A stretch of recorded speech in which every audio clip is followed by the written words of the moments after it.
Assalamualaikum warahmatullahi wabarakatuh. Wahai generasi muda, kebanggaan bangsa dan negara.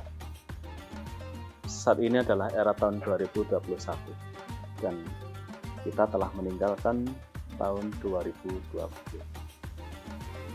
Namun bukan berarti tahun 2021 ini akan lebih baik daripada tahun 2020.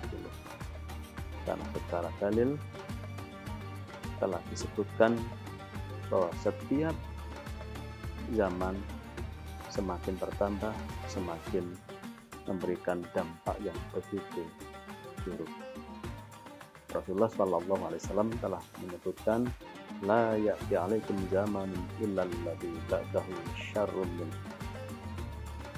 bahwa setiap zaman itu bertambah, semakin membawa suatu hal yang buruk dibandingkan tahun-tahun sebelumnya.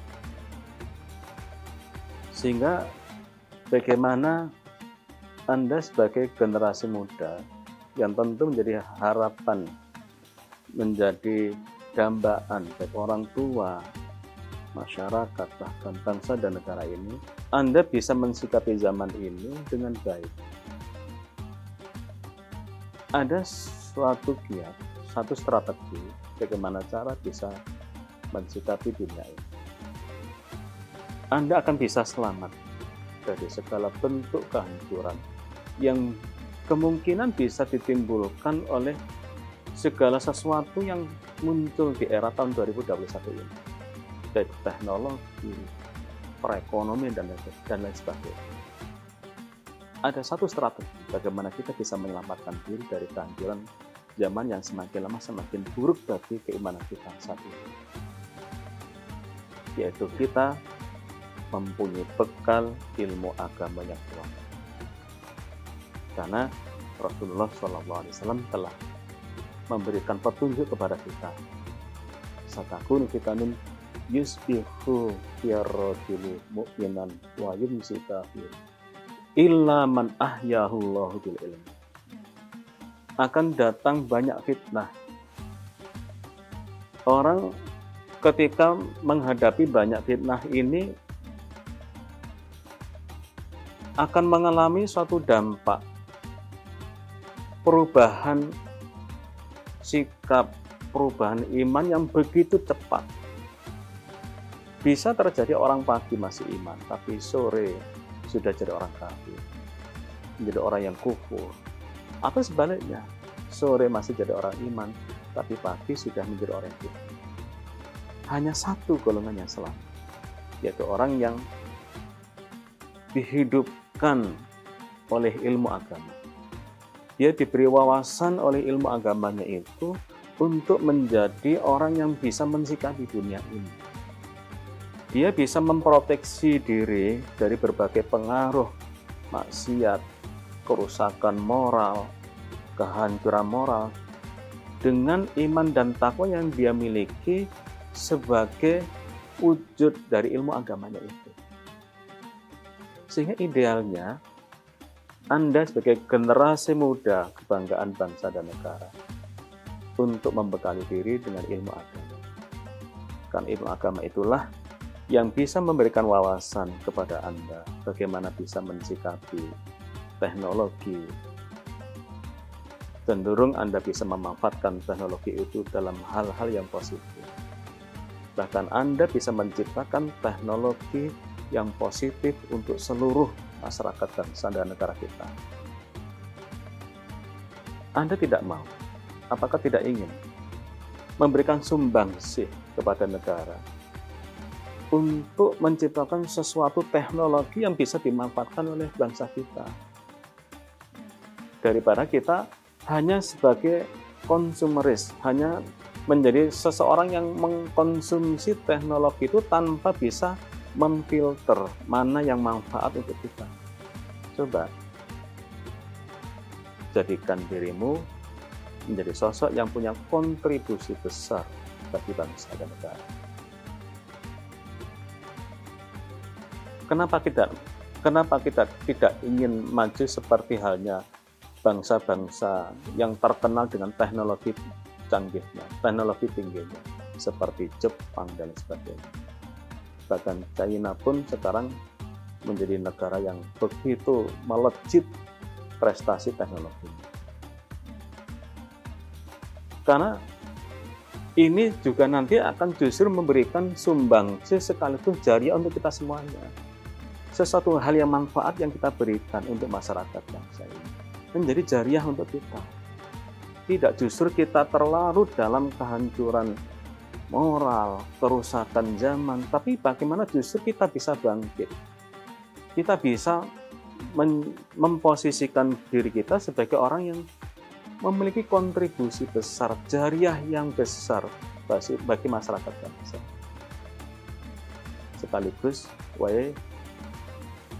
generasi muda, kebanggaan bangsa, bahwa bangsa dan negara membutuhkan Anda sebagai sosok pengganti penerus perjuangan bangsa. Jadilah seorang pemimpin bangsa yang bisa dibanggakan oleh masyarakat, yang bisa memimpin bangsa dengan baik, bisa mengelola bangsa dengan baik, memajukan bangsa, bahkan menjadikan bangsa kita menjadi negara yang diperhitungkan oleh negara-negara lain. Karena apa? Memiliki prestasi yang cukup bagus. Wahai generasi muda, Anda masih punya kesempatan yang luas. Bermimpilah, bercita-citalah setinggi langit. Karena itulah yang akan memotivasi Anda untuk menjadi orang yang sukses, bernilai jual tinggi sebagai generasi muda yang berkualitas tinggi. Anda jangan putus asa, tapi terus maju.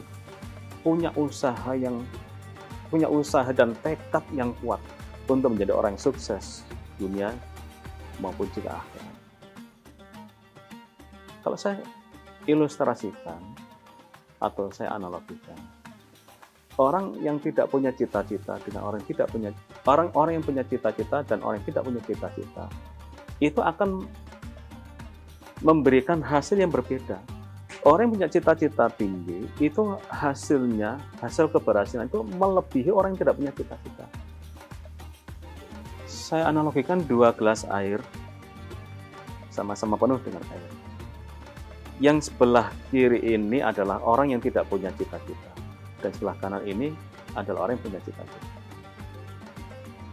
Gelas yang ada di sebelah kiri ini saya tuangkan. Air akan hanya melebar kurang lebih setengah meter ke kanan, ke kiri, ke samping depan, ke samping kanan, ke samping kiri, dan depan. Namun sebelum gelas yang sebelah kanan ini saya tuangkan, saya bikin garis dulu, kurang lebih 3 meter. Begitu setelah selesai memberikan garis 3 meter, air saya tuangkan. Air akan terus menggelontor sampai batas akhir garis yang paling ujung.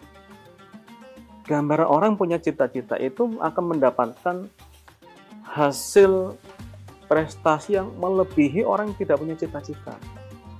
Sehingga wahai generasi muda, bercita-citalah setinggi langit. Karena itulah yang akan memotivasi Anda untuk bisa meraih cita-cita itu.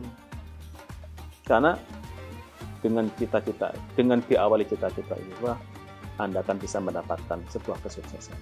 Anda akan bisa menempatkan diri, atau Anda akan bisa memenuhi segala sesuatu yang berkualitas dalam hidup Anda. Karena apa? Anda akan penuh dengan perhitungan. Bisa menempatkan dan memperhitungkan mana yang baik untuk diri Anda dan mana yang tidak baik untuk diri Anda. Dan al-faring manfaat dan barokah dari apa yang sedikit saya sampaikan ini, dan saya berdoa semoga Anda benar-benar bisa dibanggakan oleh bangsa dan negara. Alhamdulillah, jazakumullah khairan. Assalamualaikum warahmatullahi wabarakatuh.